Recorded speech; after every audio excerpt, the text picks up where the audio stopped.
Hello, my name is Aiden Murray. I'm Jim Nero. I'm Dan Rafferty. Hi, I'm Dirk Burrow. And today we're interviewing Captain Sang Lee. My name is David. My name is Sang. Captain Sang Lee, can you tell us where and when you were born? I was born in Vietnam. Did you have any family members or friends that enlisted in the Navy? Some friend or family in the Navy. Yeah. No, I'm the first one and only one who joined the Navy. Can you tell us what you were doing before the war? Like you guys, I finished my high school. I took the high school in French. So I can speak French like English right now. Then after that, I go to the Vietnamese college like you had over here in the science major. Like in here, something like almost like engineering. But due to the war time, I'm not allowed to keep on going to school, so I had to join the armed forces. Do you have any family members or siblings? I come from a very huge family. I have 7 sisters and 3 brothers. Sang Lee was born on April 10, 1949. He is currently 66. When he was 21 years old, he got married in 1970. 2 years later, they had their first kid. And in 1973, their second. How did you enter the Navy? Like, were you enlisted or did you just sign up? Actually, like United States, Navy, you know how to get in. You had certain exam. They're based on your like GPA or high school. Then their special exam. They are different kind of question, but they will pick you out from the ground. Okay. How did you adapt to like life in the Navy? Like, just people around you, like the food, the lifestyle. You know, like U.S. Navy or Vietnamese Navy, you know, the lifestyle very complex. But since I work in the headquarters, so everything maybe in good order, you know, from uniform to behavior. So LSC is a landing ship tank. The first tank landing ship was built by the British requirements by converting existing ships. Then the British and the US collaborated upon a joint design. About 1,000 LSCs were laid down in the United States during World War II for use by the Allies. It was a designation for vessels created during World War II, and it created ambiguous operation. Alright, so where did you serve for most of your time in the service? yes, half of my time on board ship, like I mentioned before, on board the one kind we call the LST, landing ship tank. Our main mission is to carry marine and to help the shore unit. Just like my country, like Korea right now, the north part it belongs to communism, the south part is for the South Vietnam. We choose the freedom. We not communist. So we just try to stay in the south, but the north always try to invade the south. So we have to defend ourselves. Our mission is to go along the shore because my country is just like the shape of S. The whole east side is the ocean, from the north to the south. We patrolling on the coastal zone, I mean near the shore, or maybe about 14 knots, 14 miles from the shore to see if any sneak in of the communism or not. At that time, the North Navy is nothing to the south. They don't have big ship, they don't have a navy. most of their infiltration is through the land. So we don't have big contact with them. They always avoid from us. When we spot them, they run away. Like I mentioned before, we have a couple naval battles. The last one, not from the north, but from the China. Because the China at that time they support the North Vietnam. Because China is communism and North Vietnam also communism, so they are on the same side. They try to take one of our islands. Just over here you have the Catalina Islands, okay? Then we try to defend ourselves. We never engaged with the Red China before. So I tell the truth, we overlooked them. Because we overlooked the North Vietnam, because they mean nothing to us. In the year 1974, U.S. troops started to withdraw from Vietnam, and China invaded the Paracel Islands. More than 70 Vietnamese soldiers had died in the Battle of the Paracel Islands. As a result of the battle, China established permanent control over the Crescent Group of the Paracel Islands, completing its objective to assert its claim based on the 9 dotted line that includes the majority of the South China Sea.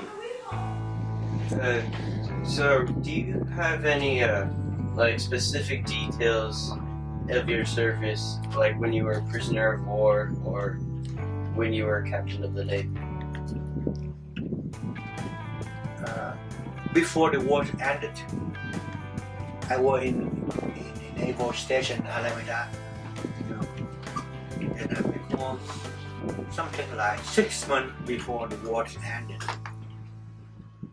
Most Americans here and our teachers said, you better stay here. You go home, you'll be in big trouble. Because my dad is the vice president of one of the biggest American insurance in Vietnam. Here we call AIG. In Vietnam we call AIU. And my wife worked for U.S. Embassy. I've been working for American in Saigon. But I decided to go home. So I fly back to Vietnam. And until April 1975. That's the month of my birthday, April. Then we lost our war on American withdrawal. People escaped to the ocean, be rescued by Americans. But I decided to stay in Vietnam. Because it doesn't matter what, like you are American, you're born here. You love your mother country, doesn't matter what. I'm born Vietnam, I'm Vietnamese, I love my country. Even I was trained, I work for American, but I still think that my country is still the best. I love my country because my childhood is Vietnam. So I decided to stay in Vietnam after the war ended. 1 month after the war ended, I became the POW, prisoner of war. The reason, because I belong to the different kind of Navy, I not belong to the communist. So they put me in jail for 5 years. Like you see the American POW, I'm the same. Okay, because they treat me like, although I POW, but they not treat me like POW. Because even they have the same color, my color, skin color, the same with my blood, but they my enemy, so they treat me very bad. So where were you when the war had ended? The war ended in 1975. Okay, and where were you? And at the time, I lived in Saigon. Okay. And I work with my family because before the war, everything is chaos. People leaving and no one in office, someone in office, and some of my soldiers ask me, you want to go to leave the country or stay home? I tell him I will stay. I tell him bring me my gun and a couple of the provision in the case I had to stay. And I prepare myself. I told my wife, okay, keep one copy of all of my ID in the case we're not together. I had to leave the country because I still in the duty. I cannot leave my station. So what I think. So I can keep one copy of my ID in the case we not to go together, not live in the country together. We meet in the United States, but at the time you will see me. And, Okay. How did you return home after?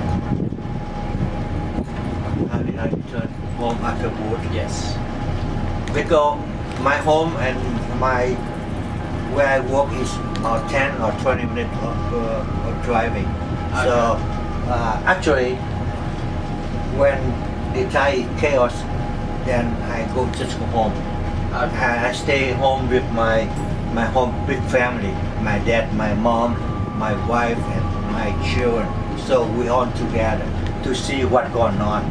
Because at the time, nobody know what going on next. We just keep fingers crossed, waiting for what goes. How was your reception to your family and your community? When I back from the prison or when the war is ended. When the war has ended?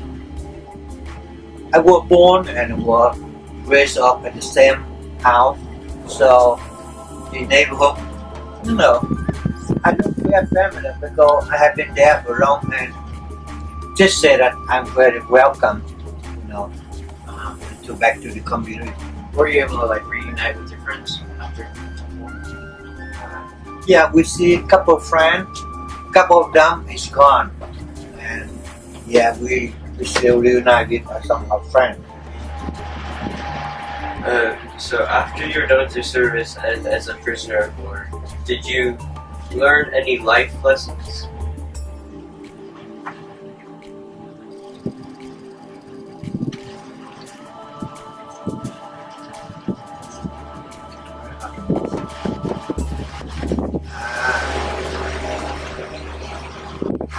Just mainly patient. Patient make it work for everything. Like I'm patient enough to stay in prison for 5 years. Then I think not only patient makes you wait until you have a good chance to do something. Because if you hurry all the time, it's not good. And the thing is, my experience is luckiness is the main factor of your life. I tell the truth, I was born in wartime, but I have no why. I was born with lucky star. All of my life filled with luckiness. Here we call I'm blessed, right? From the school, the entire prison, when I escaping my country, when I'm back to the United States to restart my life full of luckiness. So beside your own skill, your own experience, but luckiness is the main factors to make your life different than all the people life.